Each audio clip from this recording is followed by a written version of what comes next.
UP उपचुनाव में बड़ी खबर, बटेंगे तो कटेंगे नारे की लहर उत्तर प्रदेश में दिख रही है। महाराष्ट्र और झारखंड विधानसभा चुनाव के साथ ही उत्तर प्रदेश विधानसभा की 9 सीटों के लिए उपचुनाव भी संपन्न हो गए हैं। 20 नवंबर को 9 सीटों पर हुए उपचुनाव के एग्जिट पोल आ गए हैं। लगभग सभी एग्जिट पोल में बीजेपी बड़ी संख्या में सीटों पर कब्जा जमाती नजर आ रही है। वहीं अखिलेश यादव की पार्टी को कम सीटों पर संतोष करना पड़ सकता है। करीब सभी एग्जिट पोल में यूपी में बीजेपी को बढ़त दिखाई दे रही है और बीजेपी को 9 में से 5 से 6 सीटें मिलने का अनुमान लगाया जा रहा है। यूपी के उपचुनाव में सीएम योगी के बटेंगे तो कटेंगे नारे की भी लहर देखी जा रही है। टाइम्स नाउ जेवीसी के एग्जिट पोल का दावा है कि यूपी उपचुनाव में बीजेपी बाजी मार सकती है। बीजेपी को 6 सीटें मिलती दिख रही है। बटेंगे तो कटेंगे नारे की लहर उत्तर प्रदेश में दिख रही है।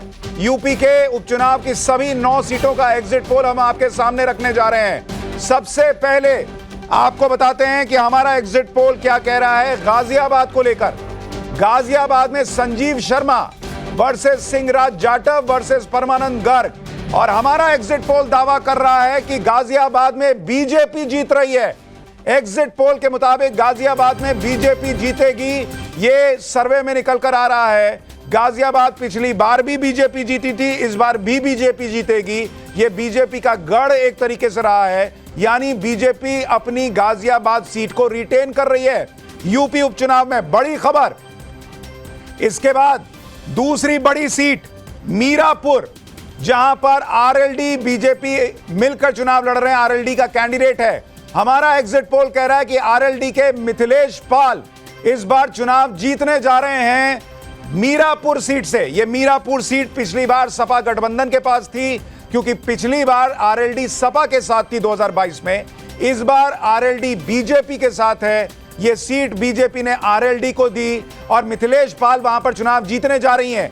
उन्हें वहां पर जीत मिलेगी, यानी अभी तक उत्तर प्रदेश की 2 उपचुनाव की सीटें दोनों बीजेपी गठबंधन के पास जा सकती हैं। हमारा एग्जिट पोल दावा कर रहा है।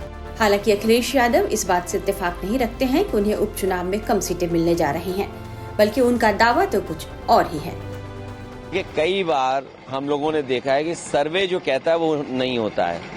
चैनल में भी कई बार बहुत सारे जानकार लोग जो समीक्षा करते हैं उसके हिसाब से भी नहीं होता है। जनता बदलाव चाहती है, बीजेपी हटे, यही सब चाहते हैं। और जहाँ तक यूपी की बात है, यूपी की जनता 9 की 9 सीटें भारतीय जनता पार्टी को हरा रही है। इसीलिए आपने देखा कहीं ऐसा नहीं हुआ होगा जहां पुलिस प्रशासन को आगे कर दिया हो। आप सोचिए, लोकतंत्र में अगर पुलिस वोट डालेगी और अधिकारियों के माध्यम से दबाव बना जाएगा, फिर जनता का क्या? ये सीधे सीधे बाबा साहब भीमराव अम्बेडकर जी का जो अधिकार मिला एक वोट डालने का, उसको ही छीनना चाहते हैं। और इसलिए छीनना चाहते हैं कि सरकार में रह करके बाकी सब अधिकार भी छीन लें। अखिलेश यादव के लिए यह चुनाव एक चुनौती की तरह रहा। इस साल हुए लोकसभा चुनाव में पीडीए फॉर्मूले के दम पर सपा ने 80 सीट वाले उत्तर प्रदेश में 37 सीटें जीत ली थी, जबकि बीजेपी ने यहां केवल 33 सीटें जीती। इसलिए पार्टी के लिए इस मोमेंटम को बनाए रखना जरूरी था। लिहाजा अखिलेश यादव ने चुनाव में अपनी पूरी ताकत झोंक दी थी और चुनाव जीतने के लिए पूरा जोर लगा दिया। दूसरी तरफ इस उपचुनाव को लेकर यह कहा जा रहा था कि यह चुनाव योगी बनाम अखिलेश की लड़ाई है और दोनों नेताओं ने इस चुनाव को जीतने के लिए पूरा जोर भी लगाया। इस चुनाव को योगी आदित्यनाथ और अखिलेश के बीच आर पार की जंग भी बताया गया।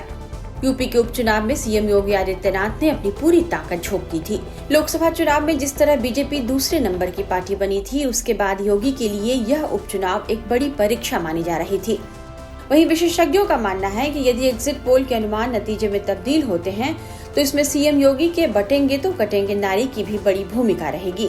सीएम योगी ने हिंदुओं को एकजुट होकर राष्ट्र के लिए वोट देने की अपील की थी और इसका एजेंडा सेट करते हुए उन्होंने नारा दिया था, जो लोगों में काफी लोकप्रिय हुआ। राष्ट्र से बढ़कर के कुछ नहीं हो सकता, कुछ नहीं हो सकता। और राष्ट्र तब सशक्त होगा जब हम एक रहेंगे, नेक रहेंगे, तभी नेक रहेंगे। बटेंगे तो कटेंगे। आप देख रहे हैं ना, बांग्लादेश में देख रहे हो ना, तो वो गलतियां यहां नहीं होनी चाहिए। बटेंगे तो कटेंगे, एक रहेंगे तो नेक रहेंगे, सुरक्षित रहेंगे और समृद्धि की पराकाष्ठा को पहुंचेंगे।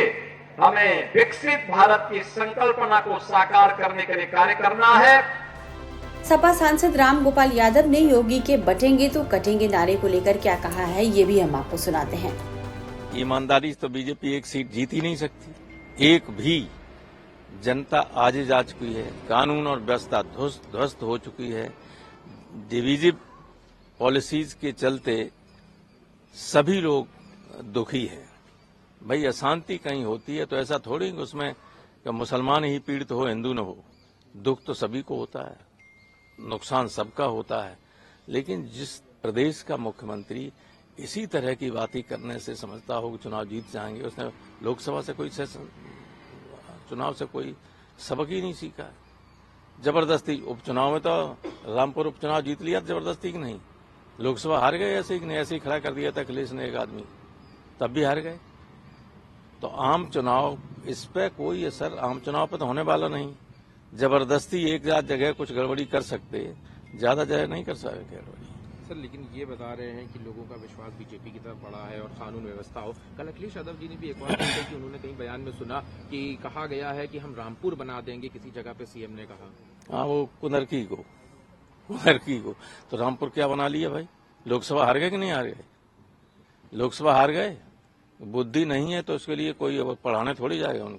तो क्या लगता है कि 9 में जो 9 सीटें हैं इसमें क्या रुझान रहने वाला है? रुझान तो समाजवादी पार्टी के पक्ष में ही रहेगा, ज्यादातर सीटें हम ही जीते। 2022 के चुनाव के हिसाब से देखें तो अभी 9 सीटों पर 4 सीटें समाजवादी पार्टी के पास है, जबकि एनडीए के पास 5 सीटें हैं, जिसमें बीजेपी के पास 3 और सहयोगी दलों के पास 2 हैं। यदि एग्जिट पोल के नतीजे सही साबित होते हैं तो यूपी उपचुनाव में उत्साह से भरी सपा के लिए यह एक बड़ा झटका माना जाएगा।